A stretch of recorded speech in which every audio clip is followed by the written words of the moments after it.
Now live. Okay, so hello to everyone joining us. My name is Jennifer West. I am the Artistic Director of Muse West Concerts, and this is Take Note, our podcast. We are happy to welcome Canadian pianist Luke Welch. How are you doing today, Luke? I'm great, thank you. Great, thank you. How are you? Wonderful. Luke's coming to us from Toronto, and today our podcast is being hosted on the traditional unceded territories of the Musqueam, Tsleil-Waututh, and Squamish nations in Vancouver, its English name.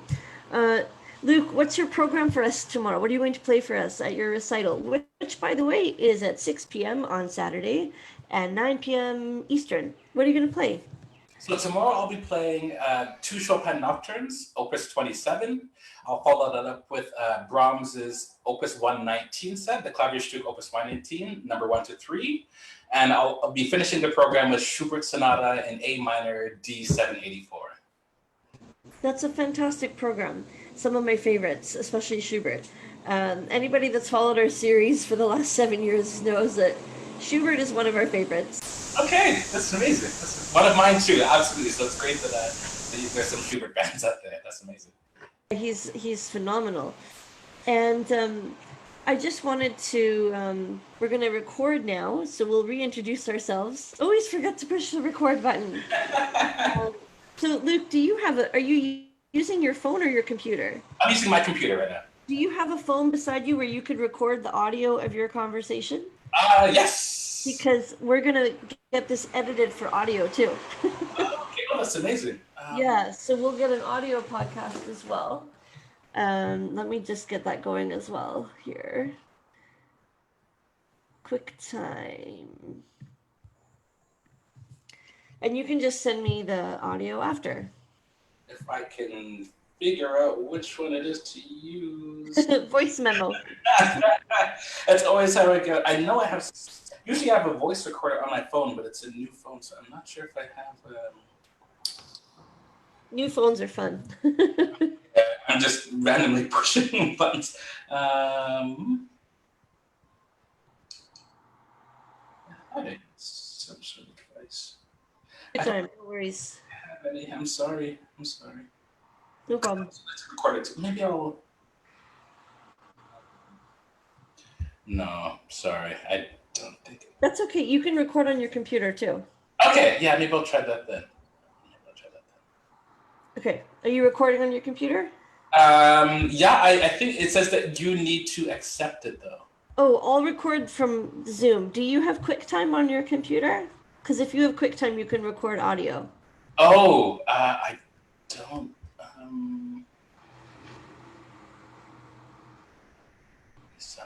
Maybe this one.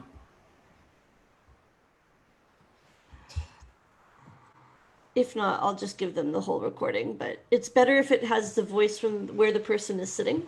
Right, yeah, I think this should work. I have a free sound recorder that seems to be...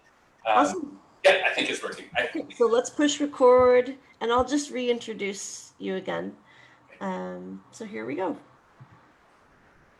Hi, everybody. This is Jennifer West with Muse West Concerts, and I am with pianist Luke Welch, who's based in Toronto. We are based on the unceded territories of the Musqueam, Tsleil-Waututh, and Squamish, otherwise known as Vancouver.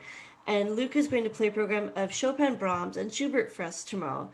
But we are here to talk to Luke about an article he wrote, which was not surprising, a bit saddening, and still illuminating. So Luke, can you tell us a bit more? When did you start studying piano? Well, I was first introduced to piano when I was in elementary school. I didn't start taking lessons until I was around 12 years old or so. So it was several years after I had been playing sort of for fun at school, and I was put into some student recitals and things like that because I picked up the instrument quickly. But the formal training began just pre-teen-ish, and I kind of took over playing from there. At first, it was a bit of a struggle because I loved to play, but I hated to practice. Which I'm sure a lot of people can attest to. But so say we all. I was story the other day to someone else where the first teacher I had always would say, okay, well, he plays well, but he could be so much further if he would practice. And my parents would go off to work and I'd go off to school and I'd get home. Or sometimes even in the summer, they'd come home from work and they'd say, Luke, did you practice? And depending on how convincing my yes was, they either send me back to the piano or I got to go out and play with my friends and stuff like that. So, but at one point then I just sort of took off and loved to play on my own all the time. What age did that take off for you when you were like, I want to practice on my own. I won't need to be told anymore. This is what I want to do. I was probably around 15 or 16. I remember, like I said, when I would come home and my mom or my dad, but especially my mom, when she would ask me, did you practice? And I would say no, she would send me back for an hour. And out of pure spite, and I'm very careful telling the story because I don't want youngsters out there to have the wrong impression, but out of spite, I would sit down and pick one note on the piano, and for an hour, I would just push that note on the keyboard just to be like, oh, you don't believe me? So I'll give you an hour of A, I'll give you an hour. And then at one point I realized, well, the only person who's suffering is me, and I'm wasting all this time sitting at the instrument. So I actually did start practicing, and then you couldn't get me to stop. I was practicing morning, noon, and evening, and that was around 16, and I was starting to think about my future with university and things like that, and it just really took off from there. And where did you study? Well, originally I studied, my high school was Mayfield Secondary School, so that's one of the 3 arts high schools in Ontario, or at least in Southern Ontario, so I went there, and then from there I went to Western University. So I studied there, I did a bachelor and a master, but as I was doing the bachelor and entering the master, I was starting to develop some arm troubles, so and I tried to play through it, so I actually blew my arms out when I was in the middle of my master, so I came out with tendonitis and carpal tunnel syndrome and pinched nerves, so I had to stop playing for about 3 years. Wow. So I ended up moving to the Netherlands and did another study, or like a second master, but that one for me was more of a way to kind of try to build my career back up again. So so I studied at Royal Conservatory, the Western University, and Mayfield's going backwards. Well, I'm glad you're feeling better now. Did it take just some physio and rest to make the arm better? Well, it was a series of doctors and hospitals and specialists who were all saying, take these meds, and then it would be all side effects, and then the next doctor would say, take those meds, and it was all sides, and take meds for meds. And at one point I said, I just need to let myself heal naturally. So I went to one doctor who mentioned, and I had said to her, by this point I was working at the bank, and I said to her, well, I would still sneak back into Western and practice on the pianos for 5 minutes, and then I would need to stop. And she would say, okay, that's interesting, because if you can play for 5 minutes, play those 5 minutes. Instead of resting, play until your body tells you to stop. So I actually played myself back into getting my instead of taking complete rest and hoping that it was all going to work out. So it just built up, like the endurance and time just built up a little bit by little bit. I had to sort of restart, but I had to change my technique and the bench height and a bunch of different things that all sort of work together to get. And a lot of confidence and good teachers to believe in me when I was even doubting myself. That's right. This is something that a lot of students start to come up against at 13, 14. They're starting to play bigger pieces, bigger stretches. Would you have any, and we're focused on education in our music society. What tips would you have for youngsters about injury prevention? The number one thing I think for me was to not be distracted by what everyone else is doing. Because I remember when I was at Western, and I thought I was okay of a player, but then I looked left and right, and my friends were playing this repertoire and that, and I'm saying, oh, I'm practicing 3 hours, and they're playing 4, 5, 6, and you always want to sort of keep up with them or outdo them, and then that's when you start spinning yourself into a cycle and chasing your own tail. So the best advice I can give is stick to your own game plan, focus on what you can control, and everything will settle itself down. Don't try to chase some sort of artificial goal. Just be the best artist that you can be in and of yourself. Preach. Preach. I had to learn that the hard way, but that's And I just can't emphasize that enough for any youngsters that are listening or will tune in or that have a chance to have a masterclass with Luke at some point. I hope you share this in masterclasses, Luke, because everybody gets caught up in first and second year with who has the biggest program. That's right. And by the time people get to their DMA recital, I've noticed that it's not this flashy stuff. It's a really introspective look at the last 8 years of playing. Or it's not that it's not technically demanding at the DMA level, but it's just they've they've usually come to peace with themselves. And I noticed that a lot of players between 14 and 21 are programming these insane things, partly made expectation by conservatories, music schools, competitions, RCM if you're listening. And that's the thing where like you get compared a lot to other people, so then you tend to start finding that for yourself, or you find that certain people have certain privileges offered to them because they're playing the big repertoire, and you wonder, hey, why can't that be me? So then you start competing with them in that way. Or even sometimes something as simple as this person is playing this insanely difficult piece. I want to be able to prove that I can do it too, even if I'm going to damage my body trying to get there. And it's so backwards. It's so backwards because it takes away it undoes all the years of work that you've done into your instrument. It just undoes it like in a snap. That'll be interesting to hear on the podcast, a snap. But it's true.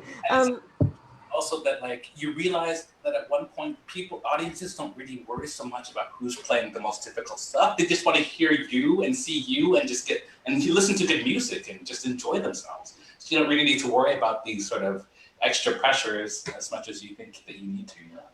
And again, like I hope the young people heard that, because that is what audiences look for, and that's the feedback that we always get. I mean, we've had some wonderful technicians who have performed for us, and it wasn't devoid of artistry or anything. They had technical facility and beautiful artistry and great program chosen. But the comments that the audience writes to us in an email after the concert have nothing to do with, wow, their scales were fast. Yes. Never. That's right. Never once. But they have everything to do with that person connected with me. So that's very cool. I want to talk about the article you wrote. I'm a grade 5 teacher, and the makeup of my class is probably 85% Taiwanese, Chinese, and from Hong Kong, and maybe 5% Korean, and 10% all other groups of people. Very urban school. And I'm even trying to find words other than urban and diverse, because those are loaded words now. I'm learning about this as an educator. But one thing that's been brought to our attention as educators, especially as a white female educator, am I choosing books and materials that look like the students in my class? Okay. My students see themselves in my class. And so what really struck out to me in your article, what stuck out the most was you did not see anyone that looked like you physically. They might have thought like you, they might have enjoyed music like you and shared a musical soul, but you did not physically see someone that looked like you in this industry. And like, when did you notice that? Was that very young? Like, did you have a consciousness of this when you were young?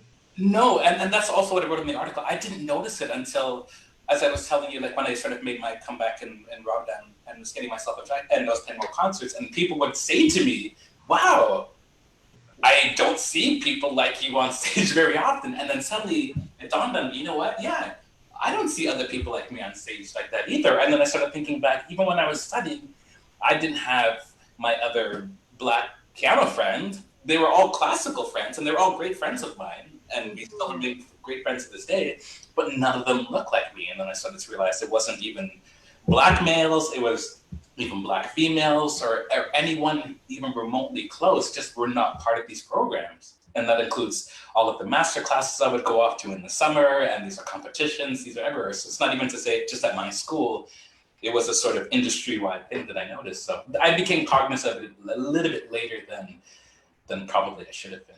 Yeah. Well, and we see now some artists who are just fantastic examples. And I mean, this is by no means an exhaustive list, but Anthony and Damar McGill, and Janine DeBeek, who I think has the most heavenly voice out there, if you're listening. And of course, our own Canadian Misha Berger-Gossman, Fantastic. fantastic singer and musician. And it's not that those people are not in the community. It's just they're really, it is, it's just not represented. Um, what challenges did that mean that you had to face? For me, most of it, well, there were several challenges that I could think of because I even wrote in the article where there were times when I would be showing up for my own concert and people were reluctant to even let me into the building to play until I had to actually, bring them to the front of the building and show them, hey, that's my face on the poster, which is sort of sad in and of itself. But there were other times, another time I can remember, I was saying to someone recently where our school in Rotterdam, or the conservatory, had a different theme program as their big concert every year. So one year it was a Chopin year, and then all of the piano students could learn Chopin and go and play in the big concert hall. And the year I'm talking about was a Scriabin year. So I said, I'm going to sit out Scriabin this year, but I'm going to go and support my friends and my classmates.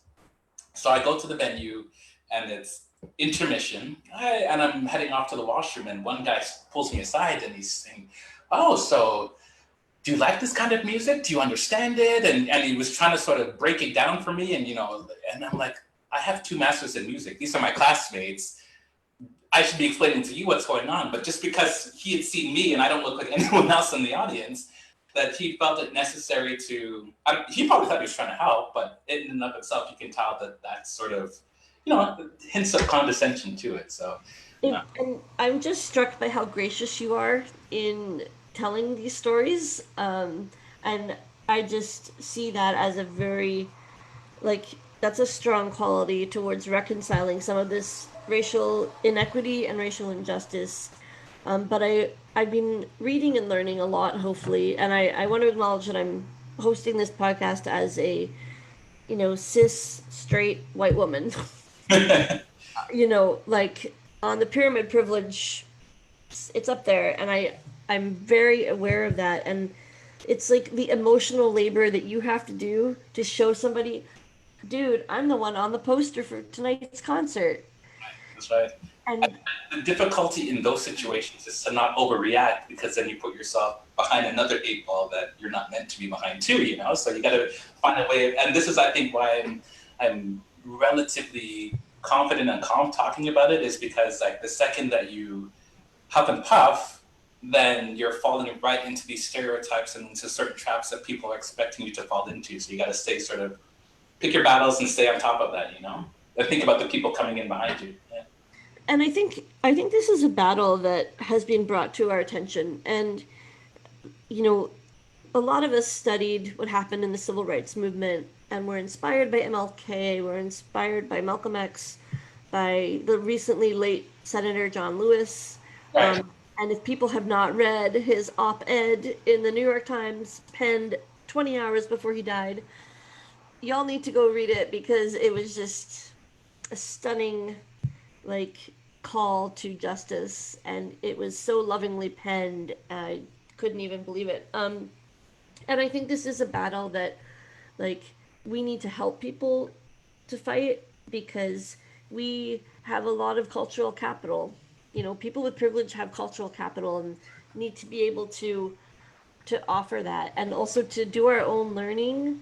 It's one thing to have you share your story, and by the way, we really appreciate that. That it's not easy. It's not easy to dig things up, but like, we should be educating ourselves. But that says something in and of itself. The fact that you're open-minded to these things that are going on out there, and that you realize that they're there, and you realize that you do have capital, and that you can help people in situations like mine to have their voices heard, or to open up doors and opportunities for them. That in and of itself is, I think, I mean, I don't want to put words in everyone's mouth, but that's all we ask for.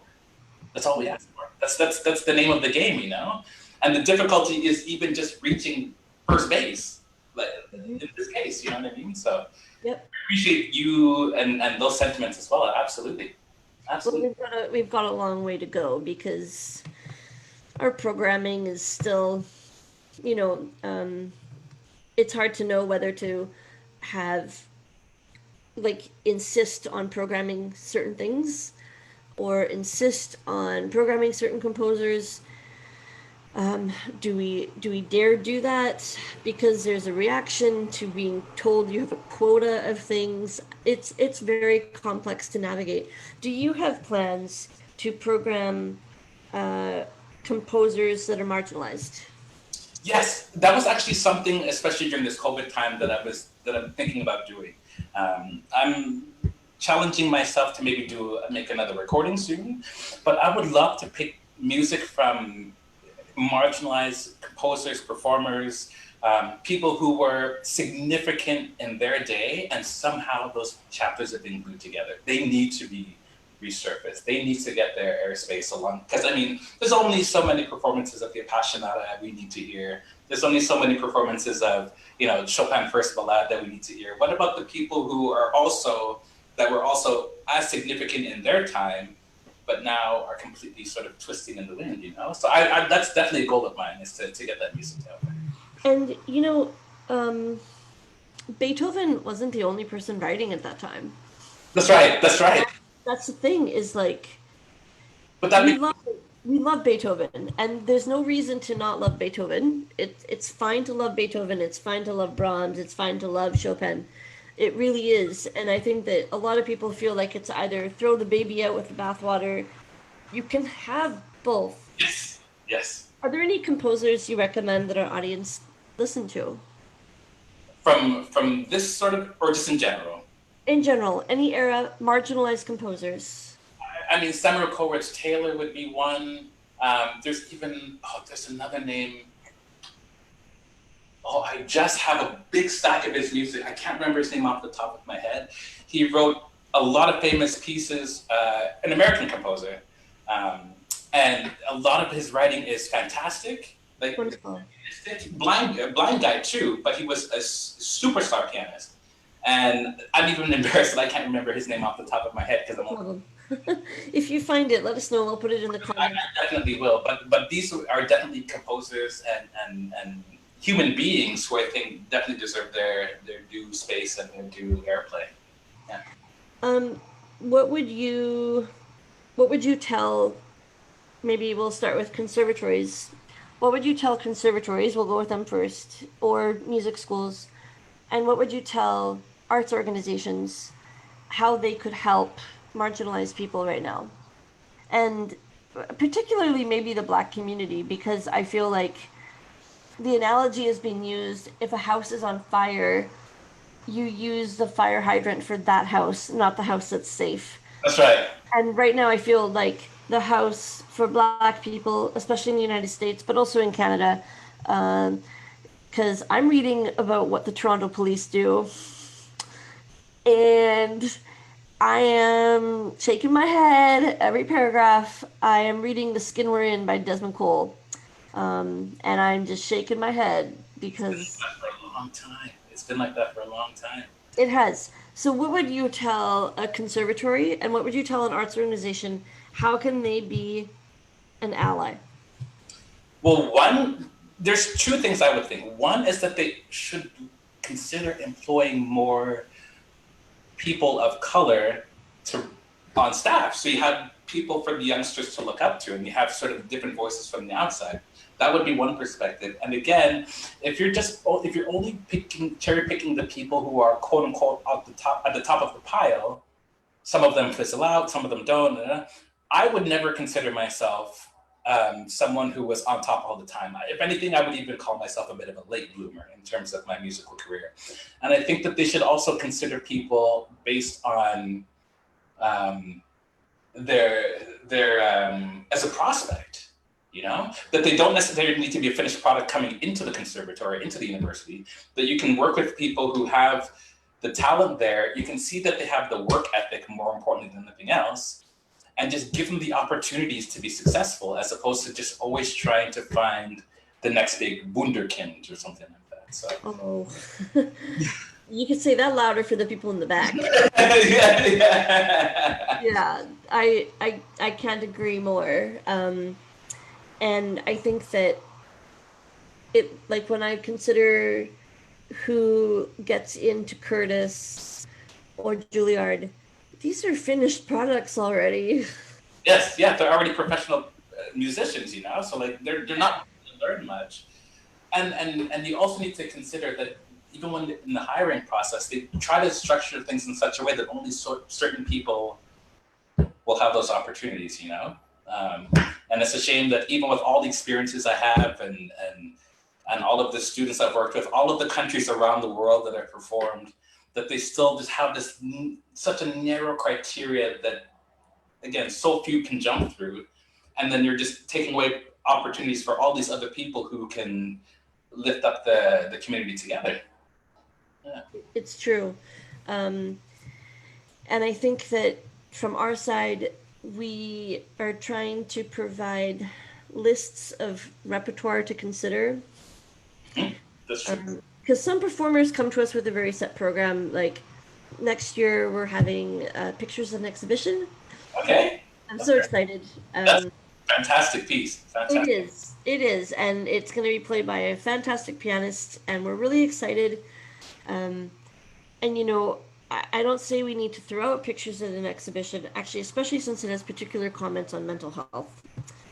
The context in which that piece was composed. There can be a lot of comment on anti-Semitism, depression, social status. There's a lot to talk about in that piece, but some performers come to us without such a set plan, and they're like, "Oh, what would you like me to play?"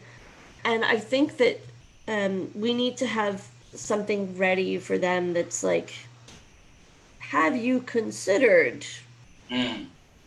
You know, instead of Mozart, and that hurts me. I love Mozart, but Mozart's always going to be played. Yes. Always. And if for one Saturday night he's not, I think he's going to be okay. That's right. That's absolutely right. Yeah, and I think that becomes a problem that's a conditioning that comes early in our education process, right? Where we need to play Beethoven, we need to play Mozart, and if we don't, then we're some sort of weirdo. And I remember when I was at university, it was my piano teacher there that had said, he really helped me understand that there is other music out there, that not everyone needs to be playing the same pieces over and over and over. You can carve your niche doing something else. You can bring light to, I mean, he was big into Joaquin Turina, for example, and no one knows very little about Turina in most circles, right? Some people do know who Joaquin Turina is, but again, like that was an example for him of like shedding light on someone who is out there, but you don't necessarily spend time with because everyone just wants to play the Chopin ballades and all of the fast etudes and things like that, right? And they have their time and place, but like you said, 1 week off of Mozart is not going to damage his career by any means. It's been really interesting to see that Beethoven's 250th year has been completely disrupted by this pandemic. Right. And I'm kind of like, he's watching. And he's kind of like, hey guys, it's just another birthday for me. You didn't need to do this big party. And now your things are canceled, and this is giving you time to think. Oh, and by the way, here's some social unrest. But that's maybe a blessing in disguise, having these discussions, bringing light to composers and marginalized musicians and composers who really need to have their day and their time in the spotlight too. You know, I think if it was a Beethoven year like any other, then yeah, we would be hearing full programs of complete Beethoven sonata cycles, and you know, and we've heard it before, and it's amazing that people have the memory to play all that through. But maybe now this is a sort of, you know, a blessing in disguise to have a little bit of room for other people to have their space too. And how important would it have been for you to have had, I don't know who your piano teachers were growing up. Were they Caucasian? Yes, everyone. Okay. So my teachers have been Caucasian and Asian. Okay. Shout out to my current teacher, who I don't think he's listening right now because he's probably practicing for his live stream on Sunday. But I've had Caucasian and Taiwanese teachers. Okay.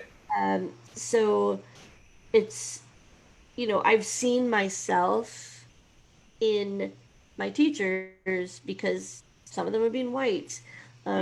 Like my vocal coach is Hungarian and I'm Hungarian. Okay.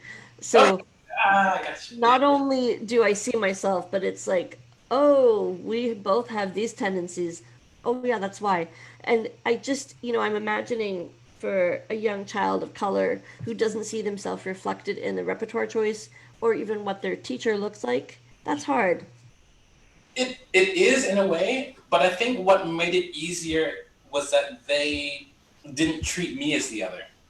That they actually, that they weren't like, okay, here's my stable of real students, and then there's Luke over there. That I was really part of the team. That all of my teachers really did, as far as I know, unless they faked it really well, they were really legitimately concerned about my career, and they really wanted me to be successful. So I think in that case, I would never be able to look at them and say, well, they don't look like me, but this. No, I just really admired the amount of things that they taught me and how much they believed in me and the confidence they had in me.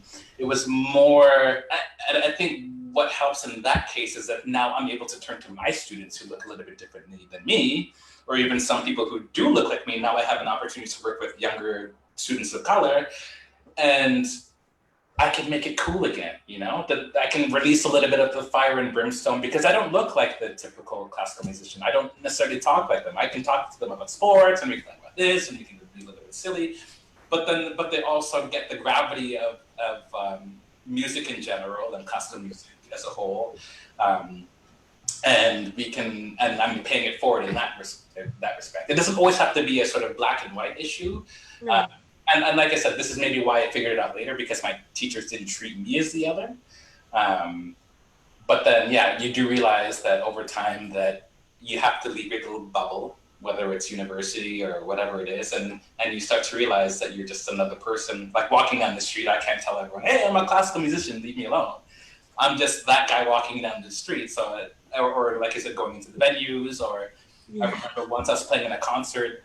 I was about to play in a concert in Europe. I won't say where it was because I don't want to embarrass anyone. And they said, oh, coming all the way from Canada, da da da, Luke Welch. And I have this, Anglo-Saxon name. And out I walk, and the whole auditorium stopped clapping for a second because they were just in shock that they didn't expect to see me. They just thought I was going to be a blonde kid, And then they sort of recovered.